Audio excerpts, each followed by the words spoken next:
It's Fightful's The Hump with Jimmy Van and Sean Ross Sapp. Fightful.com.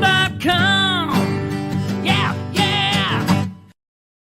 What's up, you guys? Sean Ross Sapp. Welcome to Fightful. It's Wednesday. It's June 18th. It's The Hump. We got Jimmy Van back. Jimmy, how you doing? Doing good, Sean Ross Sapp. We had quite the dramatic morning, and that was me coming on the heels of my Edmonton Oilers losing in the Stanley Cup final. But glad we got through it. It was an interesting time. Yeah, we'll be talking about that. The Hulk Hogan situation or lack of situation, honestly, is what it is. We'll jump into that. We encourage everybody, spread the word, share the link. I can't begin to tell you guys how much that helps. I've often mentioned the YouTube algorithm doesn't favor us because we put a little bit of everything on this channel. But we want your super chats, your humper chats. That way we know what you guys want to talk about today. We are a largely viewer-driven show here. We've got a couple topics that we absolutely have to get to and will. Hulk Hogan and the AEW lawsuit. But send a super chat here at youtube.com/Fightful and or either one, a humper chat at humperchats.com. Here on this channel this week, we have an awful lot of cool stuff. I've got an interview with Joe Hendry dropping Friday. Scott Edwards has Suri that drops tomorrow. Like, only guy in America getting interviews from her, which is pretty cool. And then this week, I had an interview, a live one with Richard Holiday. We had Brittany Brooks, who is a top prospect. And last week, we had a video that is blown up where I explain exactly how and why WWE, in fact, did not work everybody with the R-Truth Ron Killings thing. I'm going to do a lot more of those Fightful Studio videos. That went really well. But Jimmy, go Panthers, says Irwin. They're the better team. I went to Edmonton for Game 5. I saw that on Saturday. It was a last-minute thing. I went with my wife. Still had a great time. It was, and then you know what I got to tell you, because you've been to a lot of sporting events. My wife hasn't. She was shocked, literally, and I'm not kidding, Sean. 18,000 people in the arena in Edmonton. Every single one of them was wearing an Oiler jersey. Damn. It's like $300. Yeah, everybody. And my wife was like, "You don't see this at Leaf games. Literally, everybody is wearing an Oiler Where do you jersey. get them now? Do you get them from Fanatics? Because my Maple Leafs, the letters peel off, the numbers peel off. They're horrible. Really. Oh, really? You know, I know somebody there. I should talk to him. So I bought it at the arena because I wanted that experience. Yeah. So I bought a Leon Draisaitl Stanley Cup final jersey at the arena, and it looked fine. Like, it looked like everything was stitched on. So you said they're peeling off? Oh my gosh. So my wife bought me a custom one, like, that has like my name on the back and the number. And when we got the first one, it peeled off immediately. And then when we sent it back, it took them forever to get it back. But then, my God, man, it's been like maybe a year and it's peeled off again. It's frustrating. So those are the ones that they I've worn it maybe. Yeah, I've worn it maybe like 5 to 6 times. Like, not like I wear a Maple Leafs jersey around Lexington, Kentucky a ton. Yeah. Are those the ones where they iron it on, not stitch it on? Probably. Okay. Oh, yeah, because it's not stitched. There's no way it's stitched. Okay. No way it's stitched. Okay. And do you wash it every time you wear it? Probably. Okay. Probably. Okay. But it's a few times. Yeah. Those things, like, you don't want to put it in the dryer, those things. Johnny Gargano and Ciampa gave me shit because I tried to present Johnny, who is a Browns fan, a Bengals jersey. He's like, "Why does it have your middle name on the back?" And I'm like, "Listen, professionally, my last name is Ross Sapp. Right. That's just the way I go with that." But that's what it is on the Maple Leafs jersey as well. But the number peels right off, bro. Nice. So you know who Mitch Marner is then, right? Yeah. Okay. Because there's lots of drama with him right now that he's going to leave the team this summer. Yeah. So. I'm very aware. And listen, that wouldn't be good. I mean, it's always the same being a Maple Leafs fan. I've been a Maple Leafs fan since Fightful. So since about 2017, 2018. Listen, it was a great time to be a Raptors fan. Got to enjoy a championship. That was cool. Yeah. But every year I'm like, oh, cool. Here's another 48 to 50 wins from the Maple Leafs. And then Same thing. No, happens. you know what? I will predict if they lose Marner, they're going to be a better team next year. Really? Yes, because they're going to clear up 11 million in cap space. Marner is too soft for playoff hockey. Well, it's hard for me to argue with that based on history, Jimmy. Yeah. So they will. And that's me not knowing a lot about hockey. Right. I could spend the whole hour talking about this stuff, but sure. We want to talk about something else on this podcast. So we do want to talk about other things. Let's get to some super chats, humper chats, and then we're going to get to a couple of pretty important topics. Any update on Evolution now that Liv is injured? It is going to shuffle an awful lot of stuff, Matthew. And this is why, Jimmy, all due respect to Liv, and we hope she gets well soon, why if you're going to put the tag titles on somebody, maybe you have them work a tag team title program, which is what they seemingly were doing with Nikki Bella. But then they also had her working with Io Sky. They had her working with Kyrie. And they had her doing all this other stuff. They leaned on her too much. But this is what they always do. They always pick one women's talent and they lean heavily on them. And unfortunately, Liv got hurt. Have you heard about an update on her? It looked like an innocent enough spot, but the way she landed, It was an accident happened thing. Yeah. There was no heat on anybody. Joseph says, I blame Triple H for Liv's injury on overworking her. My friend, listen, you can't overworking her with what? What are we talking about here? One day she's worked one match a week for the last month. Like she's worked more than that a ton of times. Like she's had 23 matches this year. In 2022, she had 113. She is right on pace to wrestle the same amount that she did the last 2 years, which is about 40 to 45 matches. That's just not her being overworked is not the case. I want to get your opinion on this. Do you think that the lack of live events is a bad thing? Because, number one, they're not able to practice as much, especially if they're newer wrestlers. And number two, the body, you're not getting that absorption, that impact as often. Like, do you think that the less activity is a bad thing? It can be. And there's a lot of people that have indicated that to me. It's just, I don't think the cadence in which they're doing it, like I'll say, I don't think that 40 matches is worse than 110 matches like she was having. Like Shazza McKenzie was out there every weekend getting 2 to 3 matches in, right? Like she works a very busy indie schedule and she has never hit that 100 threshold. And that is her going out there with every time that she's booked, she's wrestling. They're not booking Shazza McKenzie just to come in and cut promos. Liv a lot of times is coming in to just cut promos. Right. Yeah. So a couple years ago, they were still doing live events. Liv's doing 113 matches. I wouldn't sit there and say, oh, well, her wrestling about once every week and a half is worse than her wrestling twice a week. I definitely don't think that. Like, your body needs time to recover. This schedule is much better on people, in my opinion. I thought we saw another one, but get your super chats, humper chats in on Liv. Of course, we're going to work to find out a lot more. Sir Brendo says, happy hump day, guys.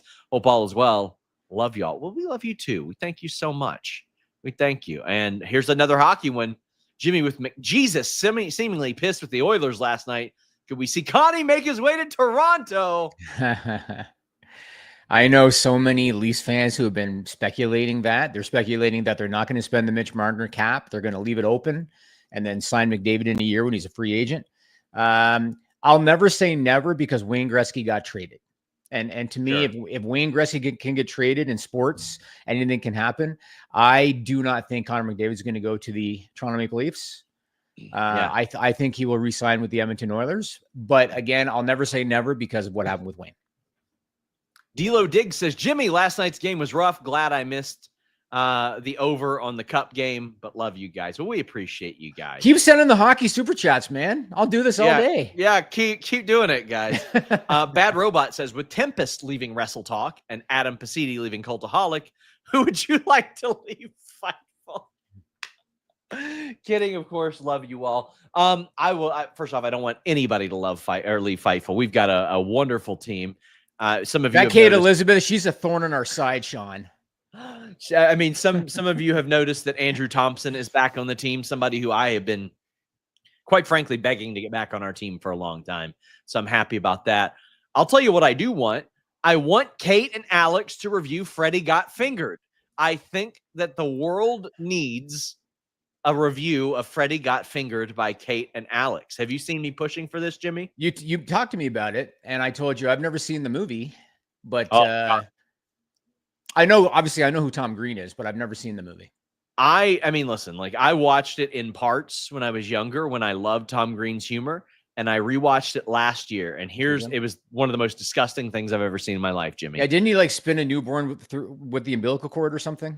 Yep. Yeah, I remember. But also about 15 minutes in, I like went, is this performance art? Is this actually what this is? It was one of those things that was so baffling that I thought there was an artistic element to it. And very rarely have I hit something that went that direction. He was kind of like Andy Kaufman in that a lot of his stuff wasn't funny to the average person. But have you ever seen Saving Silverman? Of course I have. I love He was great in that. Yeah. Oh, no, not Saving Silverman.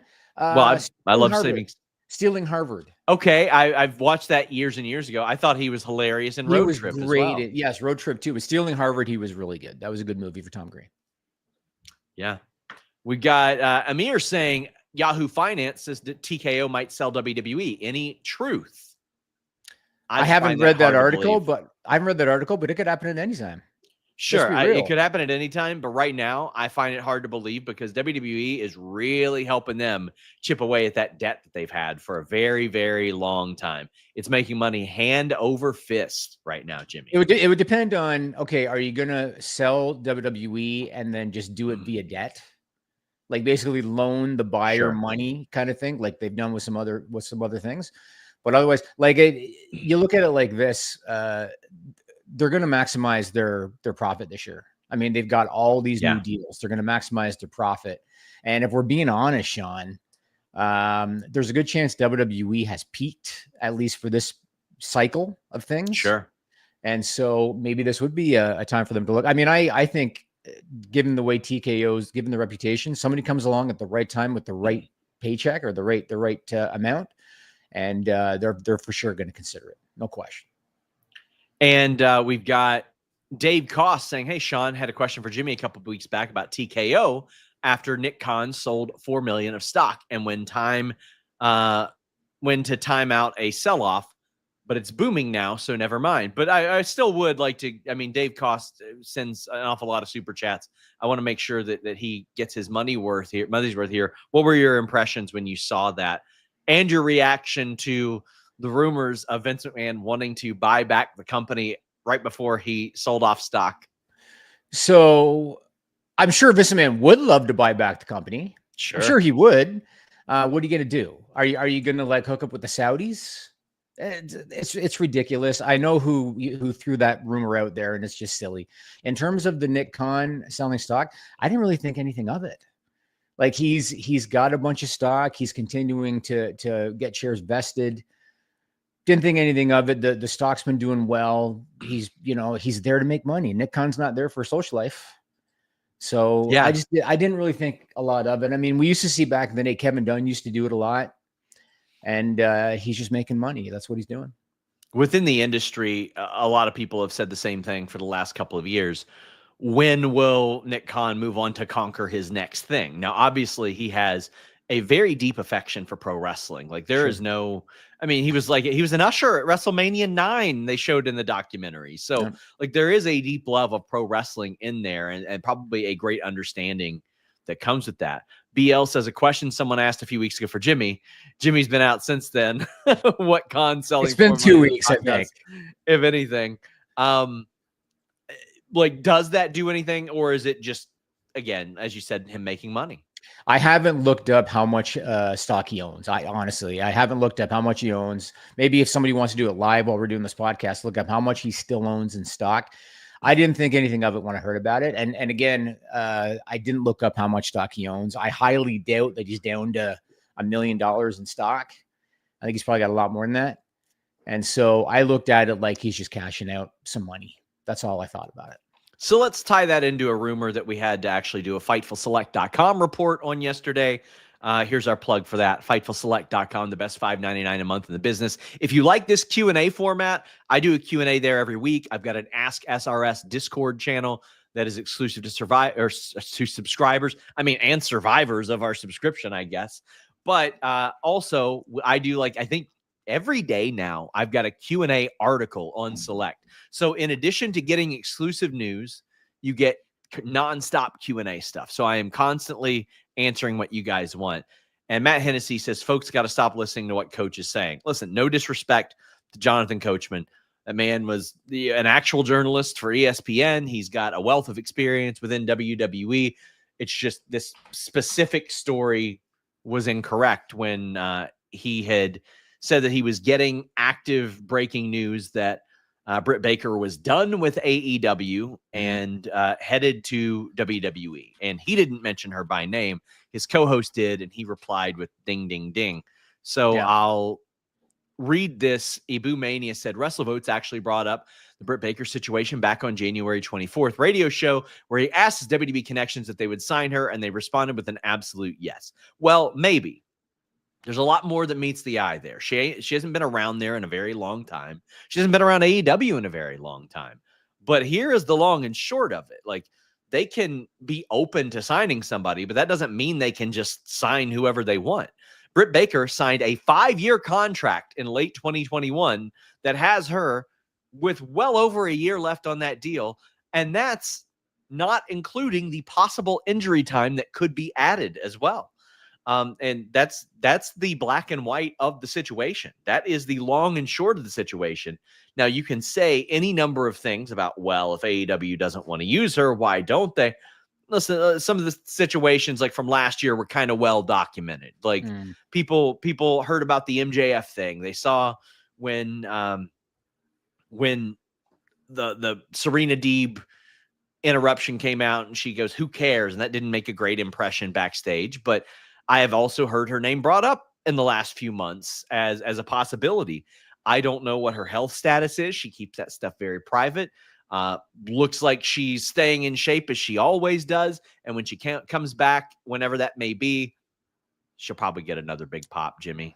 Do you think those rumors got shot out there because she posted a picture of herself walking on the beach with the sunset behind her? I think she posted that afterwards. After. Jimmy. Okay. Maybe that's her trolling him. Maybe. I think it's just her trolling the world is what I think it is. Yeah. Well, one of the things I think she'd probably be happy if I didn't debunk that, but I've reported her contract length about 10 times at this point because every 5 months something like this happens. Yeah, well, one of the things I love about you and about Fightful Select is that we do debunk this stuff. And as soon as I saw that Coach suggested she was going to WWE, I saw Fightful Select gave the contract news. So that's good. It's one of the things I love that we do. By the way, Nick Khan still owns around 210, almost 211,000 shares. And they're worth in the neighborhood. I haven't looked at the stock's price this minute, but they're worth in the neighborhood of 35 million. So he's still in good shape. So Ibu Mania also says, I could see when Jamie returns from her injury, another FightfulSelect.com report, continues with the Tekla feud, loses that match, enters Guantanamo Bay until her contract expires. As for Britt, I don't see any creative for her. I don't understand why people would. Okay, I kind of do I see why people sometimes expect people to be benched in AEW because it does happen way too much, far, far too much. But I certainly don't want to fantasy book anybody getting benched for that period of time. But that is something that I think AEW has got to do better at. And here's what I think an underrated step of that is, Jimmy. Last week had a whole lot of people acting like it's the first time they've ever heard of 2 top titles existing in a company because you boys at FightfulSelect.com reported that this unification of the Okada Omega title was going to, I would say level up. People in AEW would dispute that and say it's a unification. But much like the All Atlantic title went from a mid-card title to an upper mid-card title with the international, they want to take the international title, make it the unified title, and make it more of a 1B championship. Jimmy, you would think that wrestling had one top championship ever. You would think that WWE hadn't tried to do this 3 times in the last 20 years. And even when they had one top championship, what did they do? They're like, okay, let's put IC titles on like AJ Styles and Chris Jericho and US titles on Seth Rollins. Whenever Roman or Brock wanted to go camp out and hunt or chill on an island or do whatever it is they wanted to do, hang out in the tundra. I was going to say, Roman's a hunter?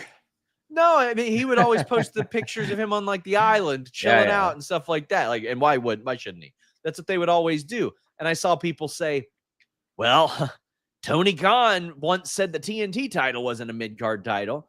And then I would say, okay, when did you ever hear Triple H or Vince McMahon say the US title and the Intercontinental title are mid-card titles? Never, because no good promoter would do that. No good promoter would intentionally minimize the impact of their championships. And they never announced this specific thing about the unified title. We did. We reported that's been the plan for a while.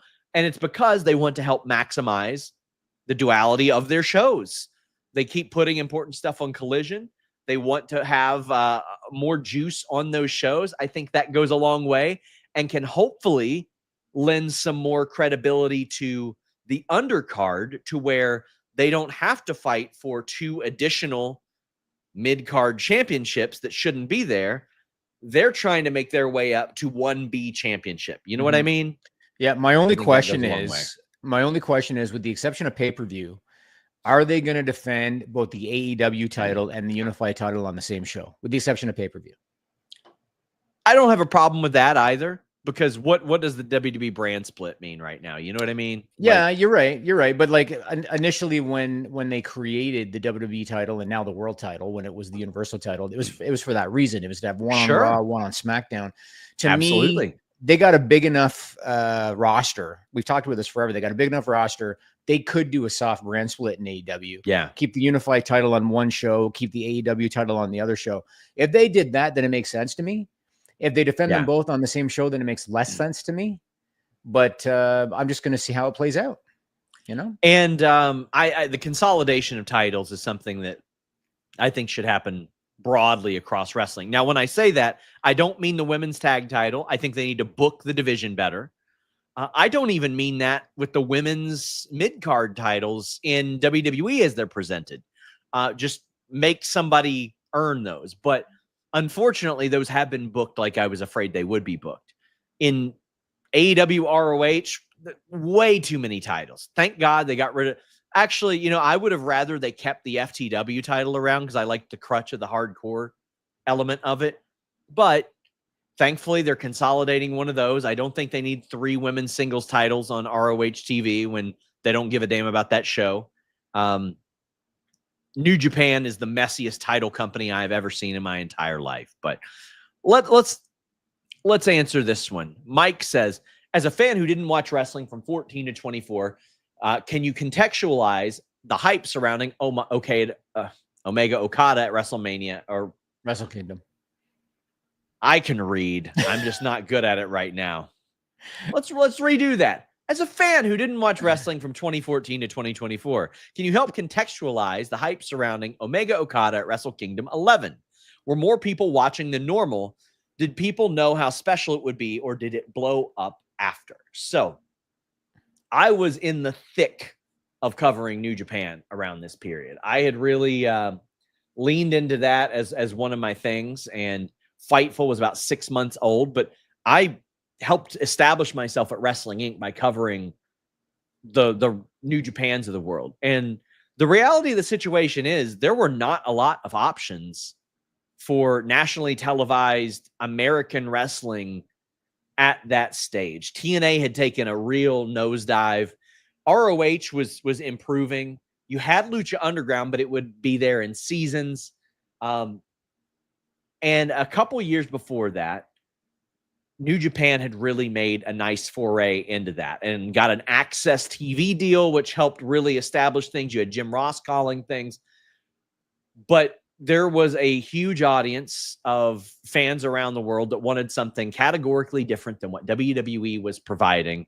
And there was nothing more different than what Omega and Okada provided. And they, quite frankly, they provided one of the greatest wrestling matches of all time that went in with the almost unlivable hype of being the Wrestle Kingdom main event during that period, and not only fulfilled that hype, but far exceeded that hype.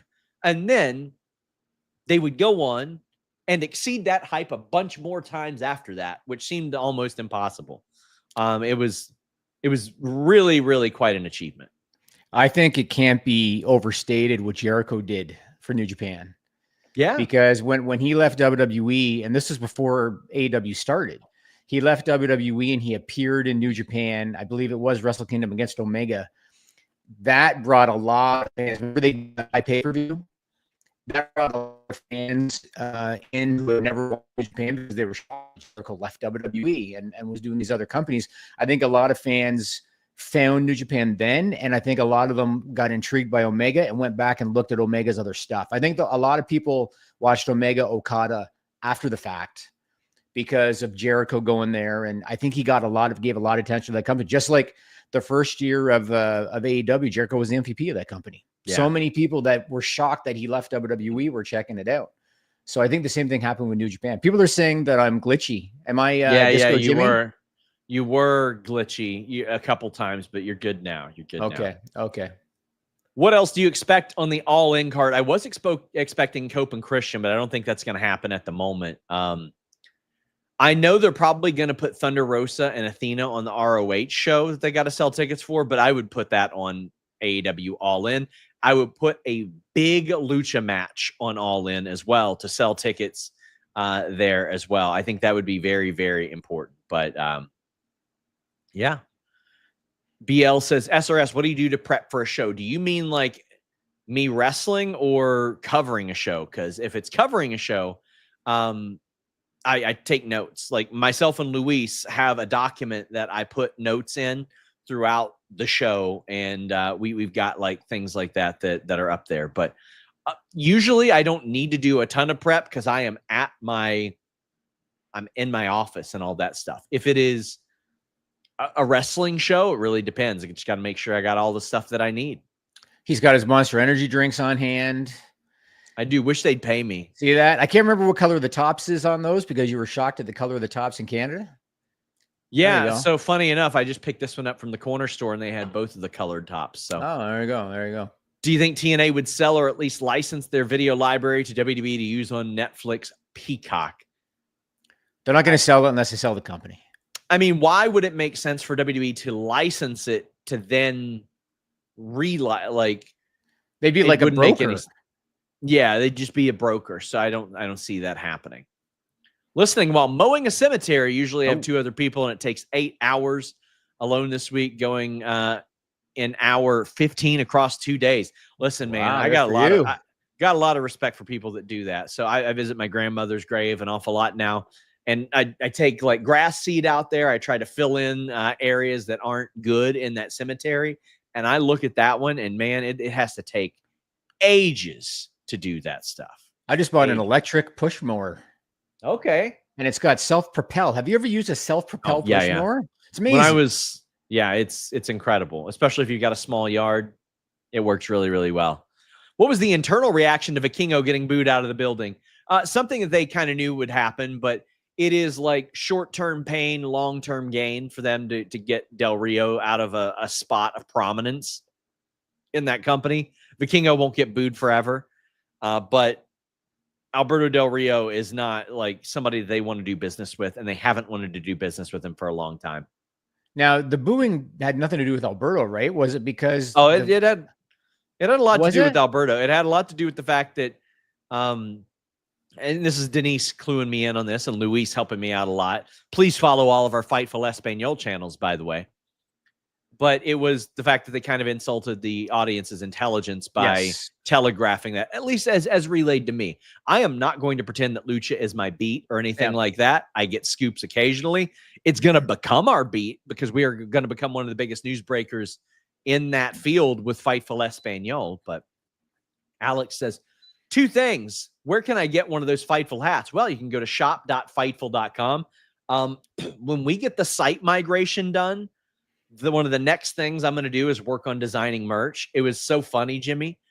Kate sent me new merch stuff for Sour Graps. And I was like, yeah, you got to send me the PNG images for those to go up. But she sent me PNG images like of the shirts.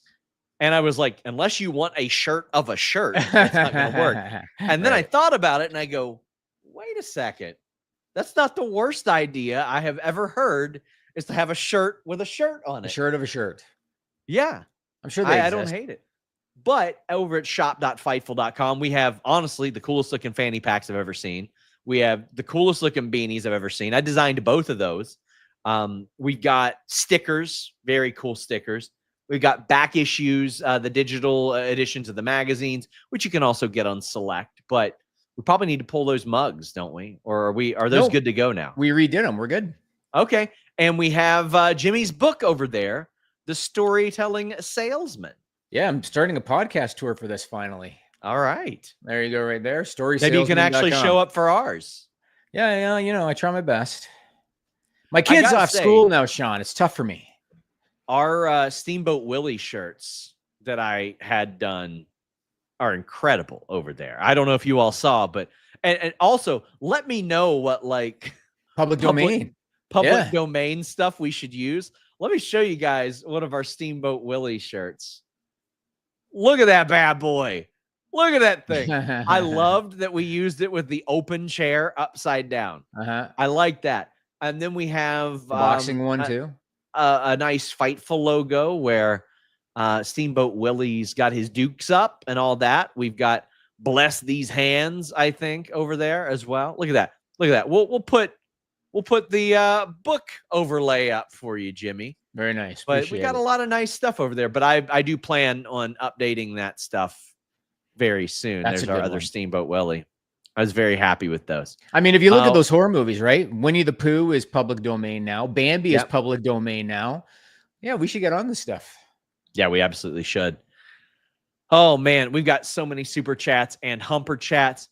Before we get to that, I want to take a word from our wonderful sponsors, and I'll tell you a little bit more about them. I have long talked with you guys about the content that you can access with NordVPN.com/Fightful, but it doesn't just stop at pro wrestling. You can get MMA and boxing pay-per-views at a much more affordable price when you change your virtual location with just one click using NordVPN.com/Fightful. It doesn't stop there either. Football games. Man, if you want to check out those out-of-market football games, you don't have to spend hundreds and hundreds of dollars. You can get NordVPN.com/Fightful and just change your virtual location. How about baseball games? They make it harder than ever to actually watch baseball games. It is a task, not with NordVPN.com/Fightful. They got everything you need, in addition to all the threat protection and security that comes with NordVPN. But if you want that content, NordVPN.com/Fightful is right for you. If you use Nord, I want you to drop a comment in the chat. Let us know, because I love hearing how much this actually saves our viewers. It is phenomenal. And oh man, I'll tell you who else is phenomenal. This gentleman right here. This gentleman right here. He is a good man. Logan, you're a good man. Yes. I'm going to shout out him in a moment, but NordVPN.com/Fightful. A whole bunch of people were able to watch Triple Mania on it this past week, but you get those pay-per-view prices, and it's going to pay for itself in just a matter of a couple pay-per-views. You can cut the cord on cable as well. Just have that Netflix subscription. Look at that. Not our dude Tom Green. If you all don't check out the content this man is doing, deep cuts. Oh my God. One of my favorite things online is WCW and now ECW deep cuts from Not That Tom Green. What I can tell you is this man has never swung a baby around from an umbilical cord. Ever. So he says Bambi's public domain. Send your thumper chats. I love it. I love it. Look at that. I was NordVPN makes my Netflix 10 times better. Nord my meaty ass to Lithuania once a day. Jimmy, we've got a ton of super chats, but there are a couple of topics specifically we need to get into that don't have a lot of super chats to them. The Hulk Hogan situation. So, Bubba, the big dipshit love sponge. That's so irresponsible what he did, Sean. What a fucking idiot. So irresponsible. Pardon my language. Pardon my French. Especially apologies to Nord for dropping the F-bomb right after an act. But like, what a dumbass. Who I think by the way, let's set the stage. Yeah. It was 80 seconds of, I don't know, I can't confirm, allegedly, maybe, I don't know, but I don't talk to the guy. And they even them saying, wouldn't it be crazy if he accepted, or he forgave you on his deathbed? I do not like Hulk Hogan as a human being. I do not like him as a person. I don't. I do not want him to die. I don't want that to happen. And Bubba the Love Sponge implied that Hulk Hogan was in the hospital and it ain't looking good. Yeah. Well, Jimmy, I reached out to you, and within like 2 minutes, you were able to hear, oh, he had some sort of cervical surgery, which fortunately, Derek Sabato had a comment from Eric Bischoff that said, yeah, he's going to be fine. He's going to be fine. How irresponsible is that shit, Jimmy? So I've you know this. I've got a mutual friend to Hulk Hogan, and I told you exactly what he said. He said, "quote Bubba has an unhealthy obsession with Hulk." That's one of the things that he said. You know what? The first thing I noticed. Sorry to interrupt. When I went to go look for the clip, Bubba the Love Sponge, who again illegally and irresponsibly filmed his best friend doing intimate things and then allowed it to get out with his wife. Yeah. Is still making money off of Hogan because his top video on his YouTube channel, the one that it redirects you to when you go to his channel, is of Hulk Hogan and clips from the years past. Right. And as Lonnie Barker sent this very generous super chat, Bubba said Hogan's in the hospital about to die. He's not. Everybody's been debunking that. Britt is not heading to WWE. You can scoot back a little bit. We talked about that at length, but that is not the plan as of now. She's under contract. But Jimmy, this was massively irresponsible from Bubba. For sure. And I think it's pretty public knowledge that Hogan is not on speaking terms with some of his close family members. So can you imagine if them not talking to him on the daily hear this on the internet? Because what Bubba said was, he said phone calls were being made to Hulk's family members to get to Tampa to say their goodbyes. That's what Bubba said. Can you imagine if his family members heard this, like, holy shit, you know what I mean? Yeah. Very irresponsible. He comes off like such a piece of shit. And I'm with you in terms of, obviously I don't think too much of Terry Bollea, but I grew up a Hulk Hogan fan, like everybody in my age demographic. And you don't want to hear him go out like this. You cannot minimize his impact on the wrestling world. Outside of that, a racist, absolutely, a liar, an incredibly huge liar. But this was a situation like the world's second biggest liar lying about the world's biggest liar. Like it was a just what a doofus. What an absolute doofus. And credit to Bischoff, because I was trying to, because I'll tell you, when I reached out to my friend, it freaked him out. Of course. Yeah.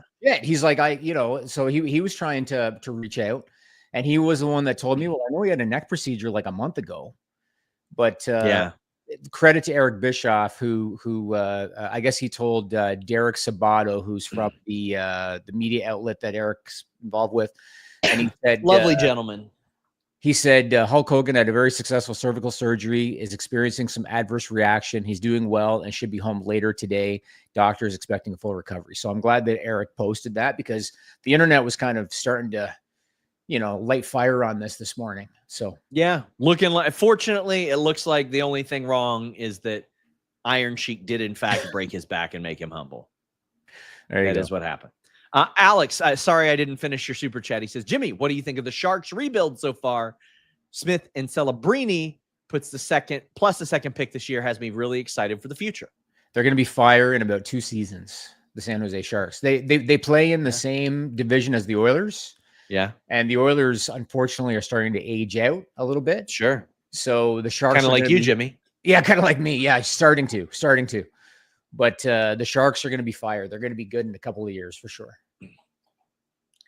We got New Lac City saying, what's up, guys? Jimmy, sorry about the Oilers. Been down on WWE in the past few months. This Gunther title change just to have a Goldberg title match is a Vince booking level special? Is Taker really helping in creative? I'm sure Taker contributes here and there for sure. Like, he is a very well respected name that, you know, anytime he's willing to be around and give you advice, he does. And you know, he has spoken highly of Ludwig Kaiser, who Amir asked for an update on. I don't have an update on him. I'm working on it though.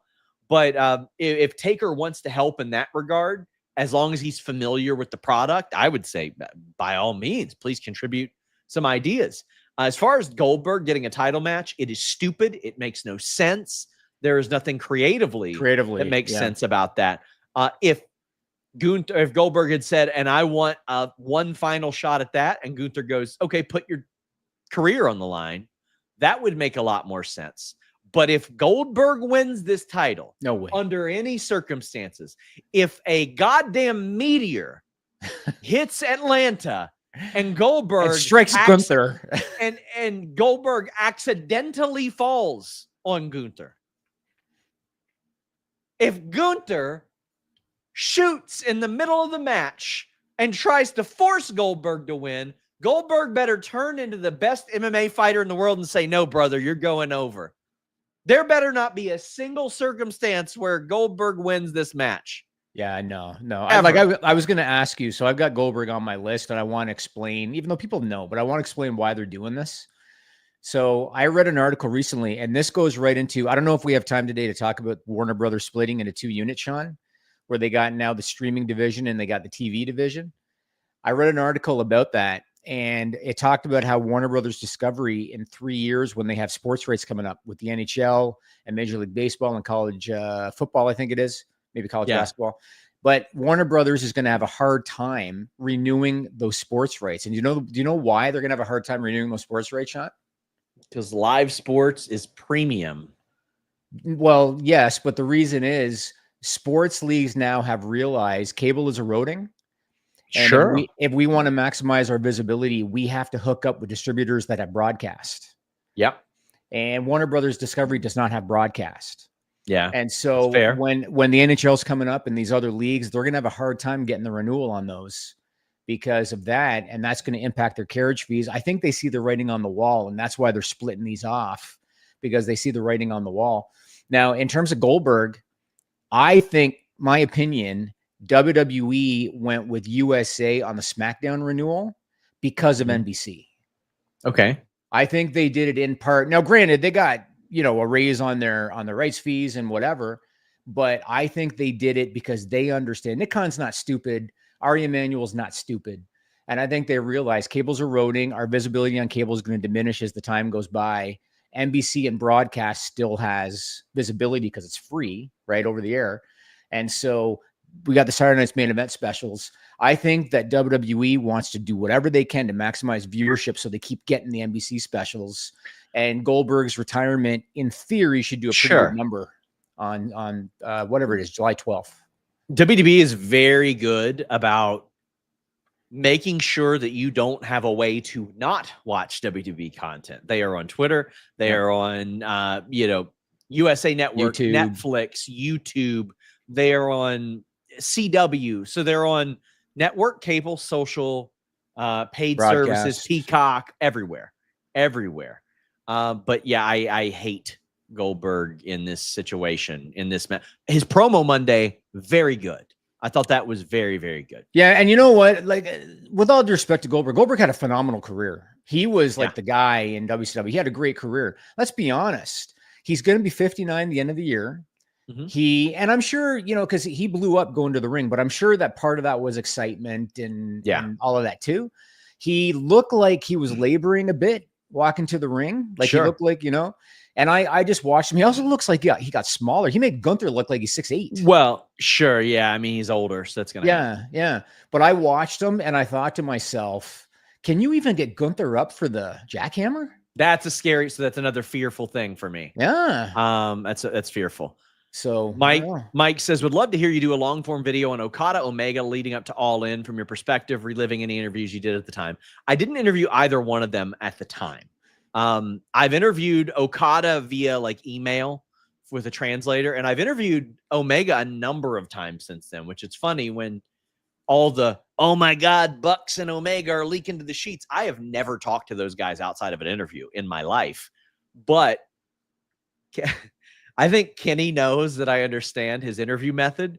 What Kenny will do is he will bury people in a kayfabe way in a shoot interview. So he will get on with me and he'll be like, yeah, all these Japanese guys in New Japan are just lazy and they don't want to work out and they don't want to do much. And it's one of those things where you go, does he really mean that? And then he'll go on there and he'll talk to me about Ospreay and he'll be like, yeah, he's a great wrestler and it's really cool that he gets psyched up over these 5-star matches. He's like, I remember my first 5-star match. Then I stopped caring. Like he'll do these little things that make you go, okay, what? With Gabe Kidd, he'll say these things. I don't know him from a glory hole in the wall. And you're like, what? Why'd you use that phrase? He seems like a very scholarly guy, doesn't he? Omega? He comes off like he reads a lot of books. He's a very smart guy. Yeah. But I don't know that there'd be a lot of meat on the bone on that one. One I'm planning to do is the process of interviewing Bret Hart, which was if you haven't checked out my Bret Hart interview from like 5 years ago, it is wild how it came together and how it unfolded. And I'll talk about my history with the family as well. That'll be an upcoming Fightful Studios video. Mercedes meat fetish isn't just a ringside kink. Let's crank. Good God. Where are the Renegades? How close are we to AEW World Women's Tag Titles? I wouldn't say I can't say it's happening immediately, but listen, that is the biggest evidence that Mercedes doesn't have creative control is that the Renegades aren't on TV. Some context for Meet Normus's comment. I don't usually talk about relationships, but congrats, Mercedes and the Beast Mortos announcing as a couple who, by the way, by Jimmy, the Beast Mortos is about to become a lawyer. Saw that. If that man isn't wrestling in a full suit with his mask on, what are we doing here? I saw somebody post my favorite wrestling meme of all time. It was just a picture of Mortos, and it said, "This is my lawyer, dog. I'm going to jail." I don't care who's eating who. Yeah, I just don't care. Like I saw like TMZ picked it up and everybody. That's nice. It was fed. It was clearly fed. It was intentional. But Meet Normus also says my caps do unleash the fury bit from Road Trip. The mouse with the snake. Yes. Josh Morgan, did you have a question with this? Thank you for the very generous super chat. There was no question with this, but I just want to say thank you so much. I will go back on our chat and try to see if maybe there was one that I had missed in that regard. And Demon Diva popped up as well. But damn, listen, I appreciate you guys so much for just sending these. You guys have been showing out.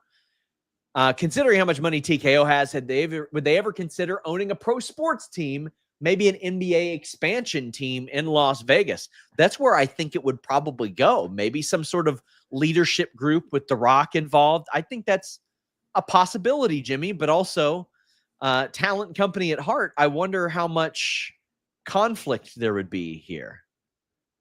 Yeah, I don't know. I mean, I don't think anything's off the table with TKO. Yeah.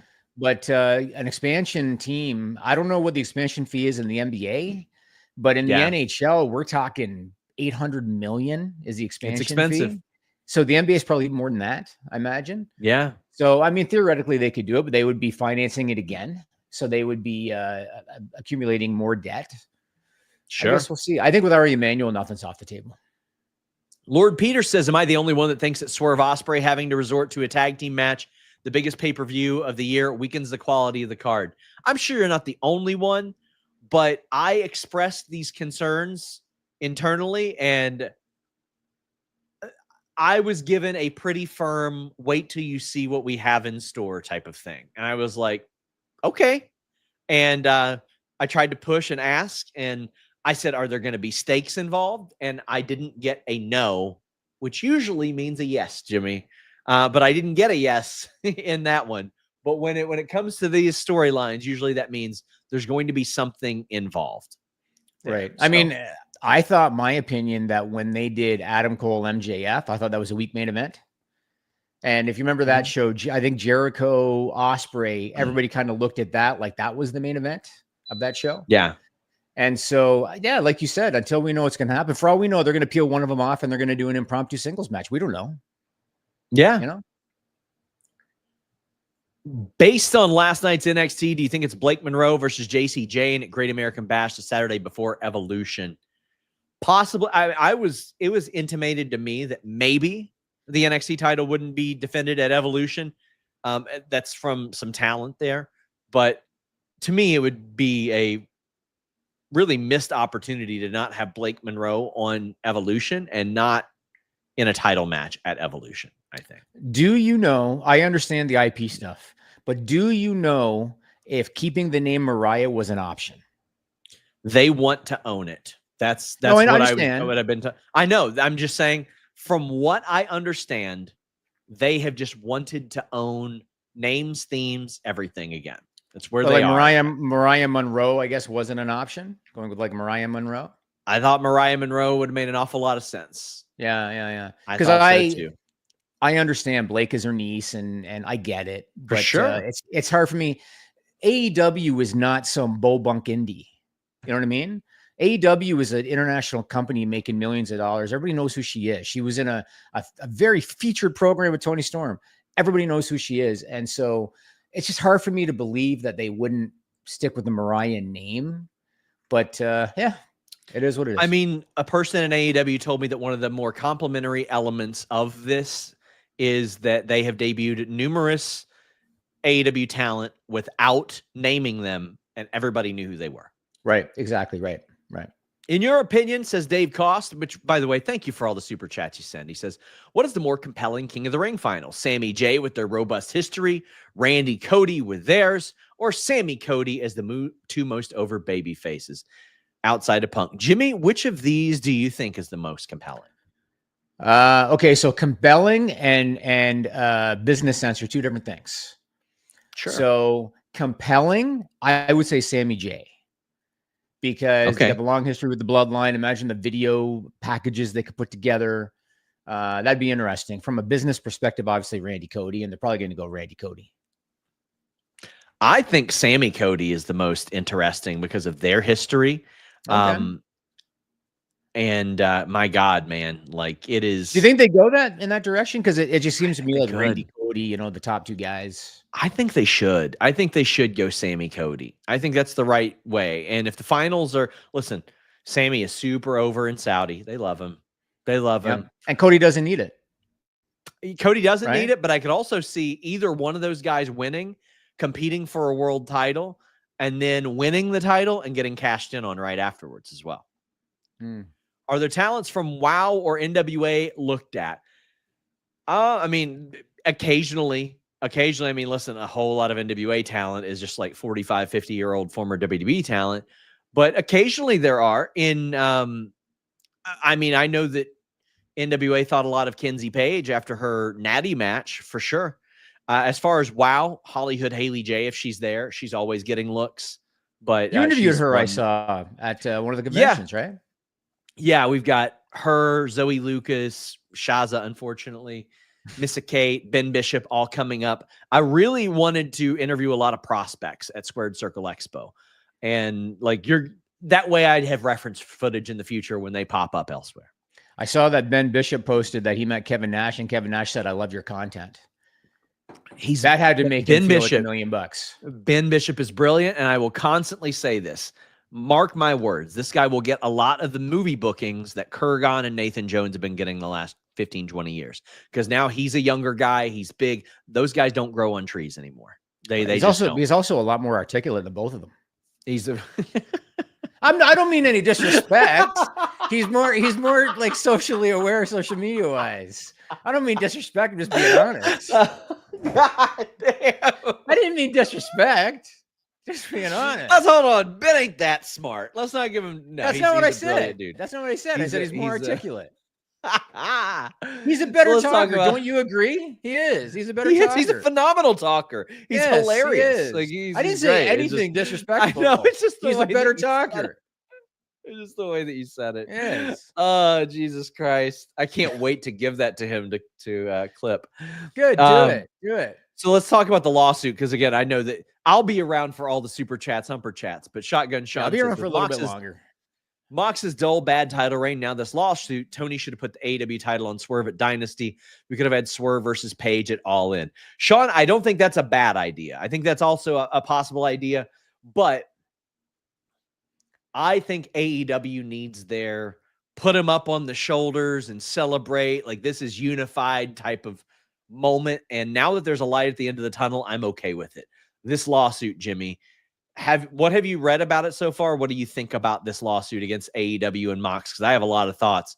And first, I want to shout out John Alba for the incredible reporting he did on this. Yep. So my only question, because I didn't read the whole thing, my only question is, did what's his name, Christopher Despensa, did he sign a waiver? I don't know. Working to find that out. But yeah, go ahead. Sorry. If he didn't sign a waiver, because he's at ringside, he was a cameraman, and obviously shit happens in wrestling. If he signed a waiver, that's one thing. If he didn't sign a waiver, this is going to be a quick settlement. And it wouldn't surprise me if it'll be a quick settlement anyway, that AEW, because they got Moxley on it with AEW. So it wouldn't surprise me if they want to just kind of have it go away. But I saw the spot. It was on Dynamite. It was a cage match. Moxley shoved him down. And I believe he had the screwdriver that he used in the match in one hand. Yeah, that's right. Yeah.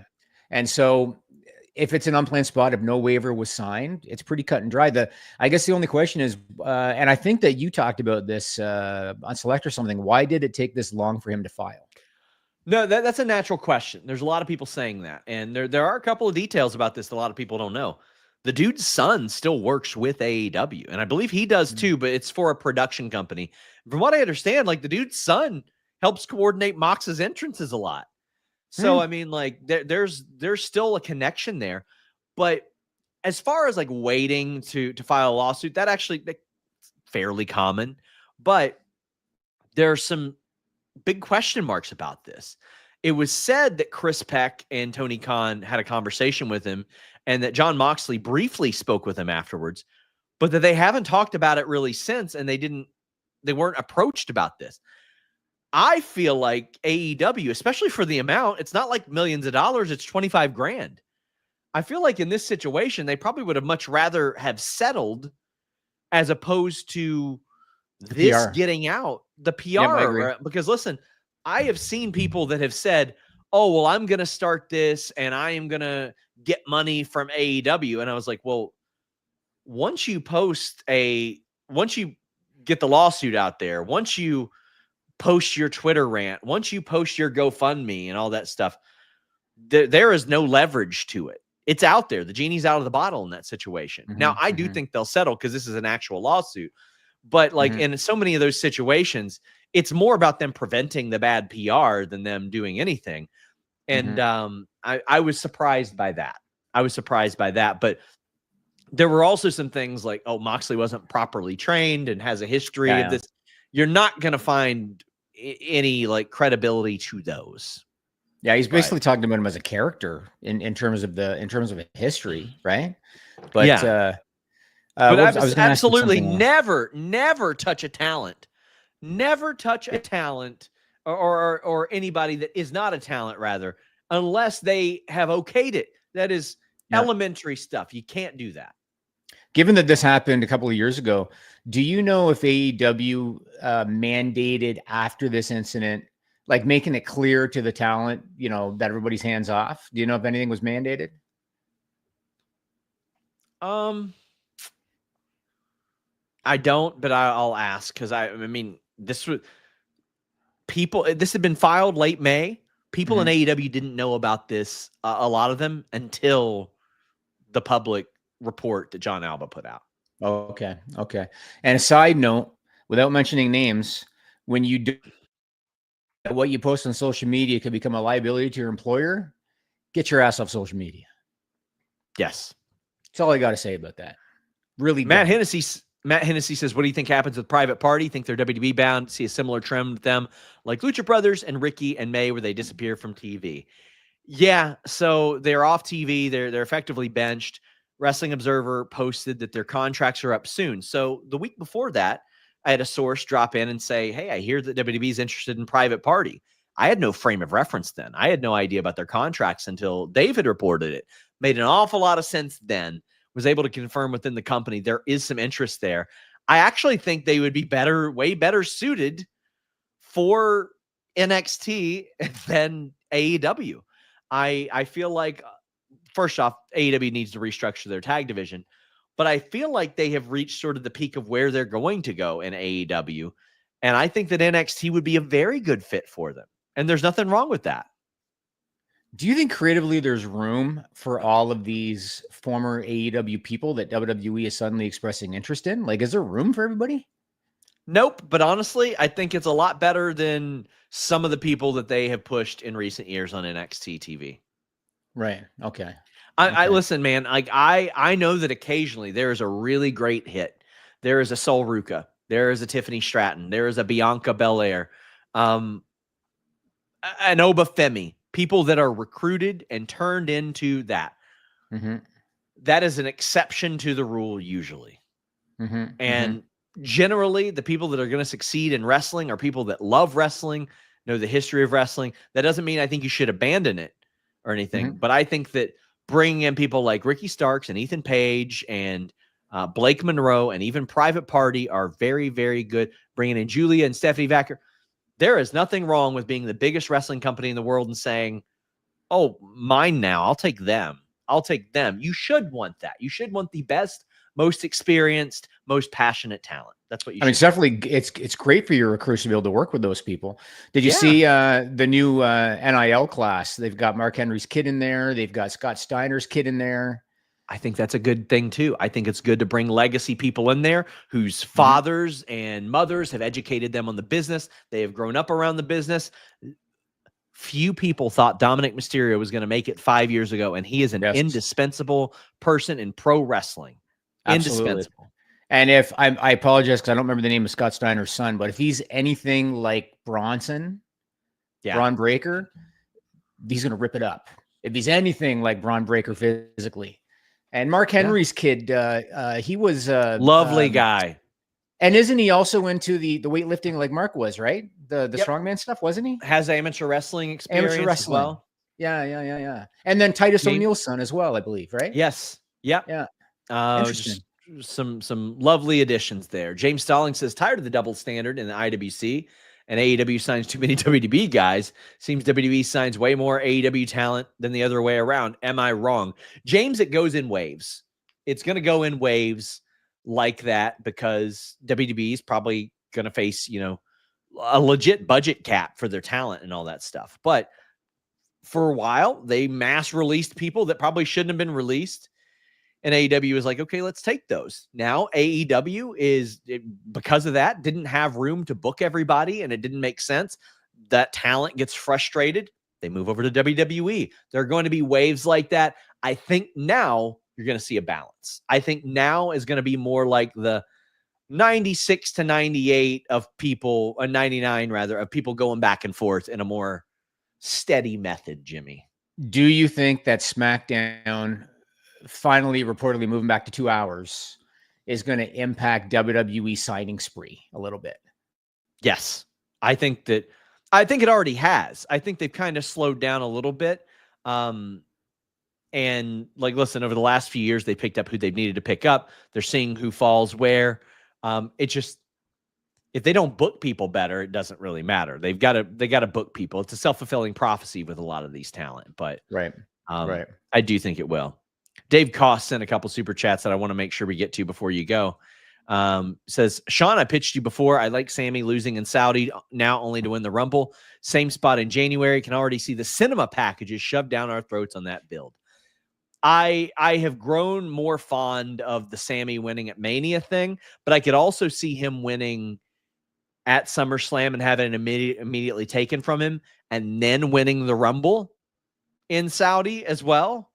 I could see Sammy winning the Rumble for sure and then winning a title at WrestleMania in the future. I could absolutely see that. Do you think there's an appetite for Sammy Gunther for the world title when we already had it for the Intercontinental title, where Sammy got the big win for the Intercontinental title? I think we had it for the world title as well, didn't we? And then Gunther where he didn't win. Yeah. But do you think there's the appetite for Sammy to basically redo what he did with the IC title and win the world title from Gunther.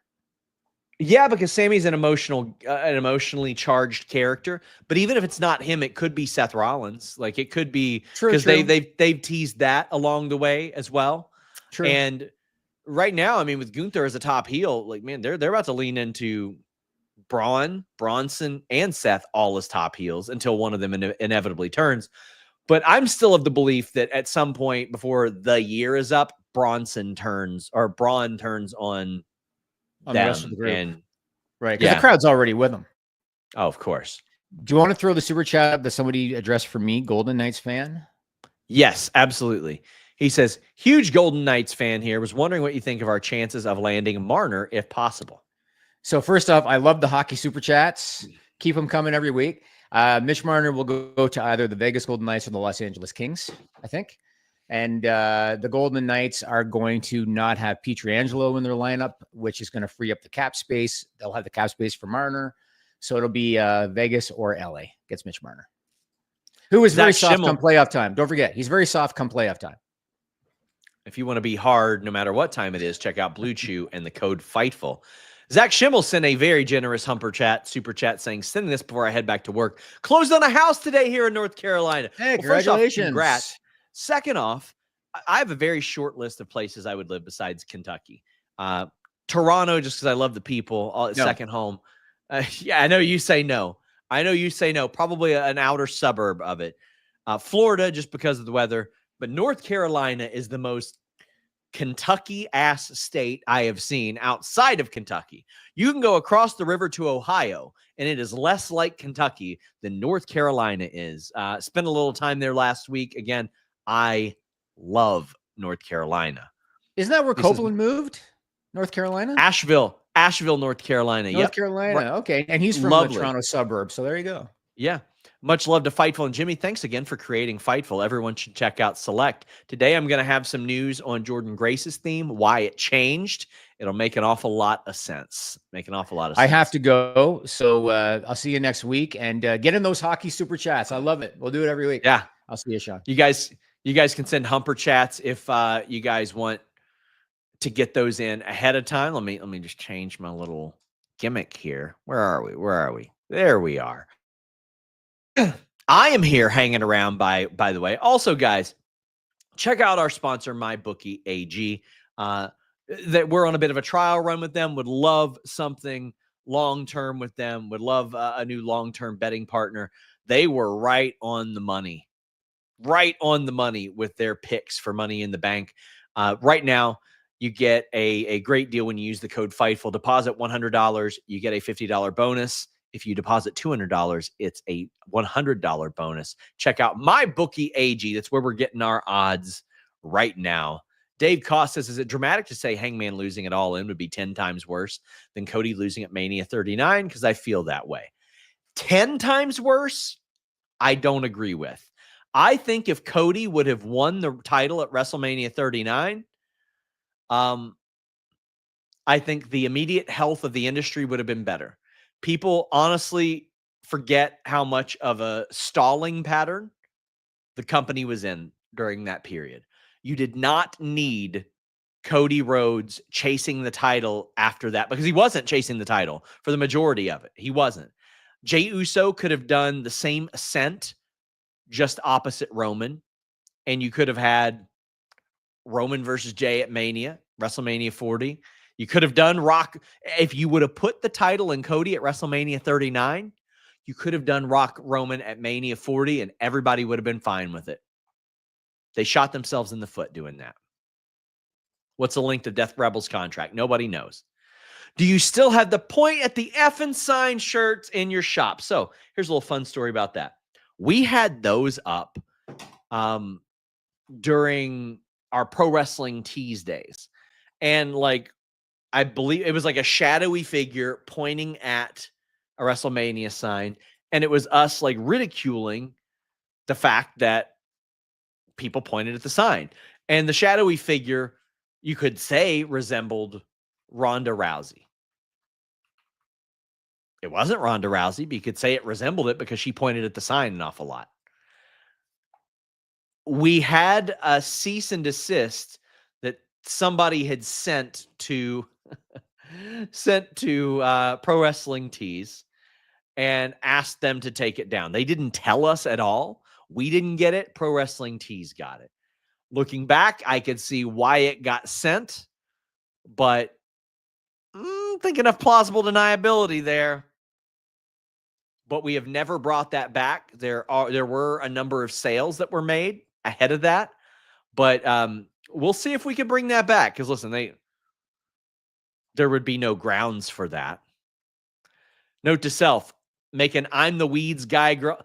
I don't like that. So listen, Joel, I don't like parody shirts. I hate them. Hate them, Joel.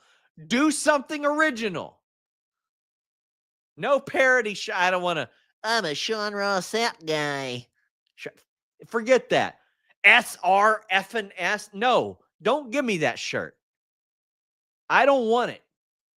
We got some cool shirt designs up there. We've designed some cool logos, man. If you haven't checked out our merch, like, we've got some decent stuff. We got a camel logo, for the love of God. For the humps. Let's see this. Where we got?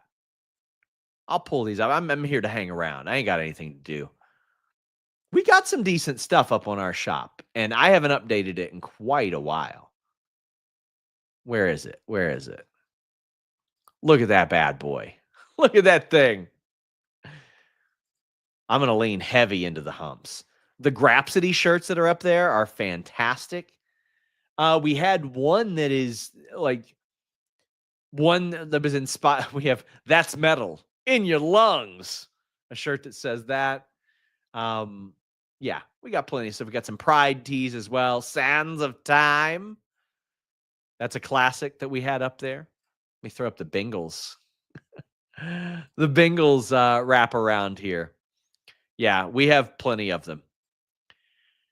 Get in those super chats, get in those humper chats. Matt says, worried for Kenny versus Okada. Kenny is still great, but Okada has had a similar vibe to Shinsuke where he doesn't try anymore. Here's the difference. Shinsuke Nakamura has never had a match in WWE better than his first match in WWE. Right? The Sami Zayn one. Think we could pretty well all agree on that? Name me a great one-on-one Nakamura match in WWE. I will allow, one-on-one. I will allow Sami Zayn, the first match, and then some of the fairly recent matches were pretty damn good. The Gunther match, pretty good. He had a match with Rusev that was way better than anybody expected. The last man standing match with AJ, pretty damn good. Pretty damn good. Other than that, I don't think that he ever had a match better than his first match in WWE since then. Listen, buddy, I'm not talking like some solid matches. I'm talking like 9 out of 10 matches here. I am not talking about like, that was a fun TV match. I'm talking about Styles Nakamura at the Dome. I am talking Sammy Nakamura, all that stuff. Even him against Finn. All due respect to that match. It was a good match. You could pull up a ton of New Japan matches that Nakamura had that were better than that. Probably 24 New Japan matches he had that was better than that one. Okada has at least had 2 or 3 matches where you go, oh, okay, he's not washed. I am consistently frustrated by Okada's TV work because it's solid but not great. Then he'll have like great pay-per-view matches. I don't have a concern about this match. Terry Allen Jr. says, fun stipulations I wish occurred in wrestling. Cannot use a finisher opponent wins. Yeah, so that's happened a few times. I know that Randy Savage like had his elbow drop banned for a while. There was the spear being banned and all that, which caused a title change. No rope breaks. Yeah, that could be fun. And hero needs a 10 count while the villain needs a 3. See, I think that's a good one where you require like a 5 count compared to somebody else's 3.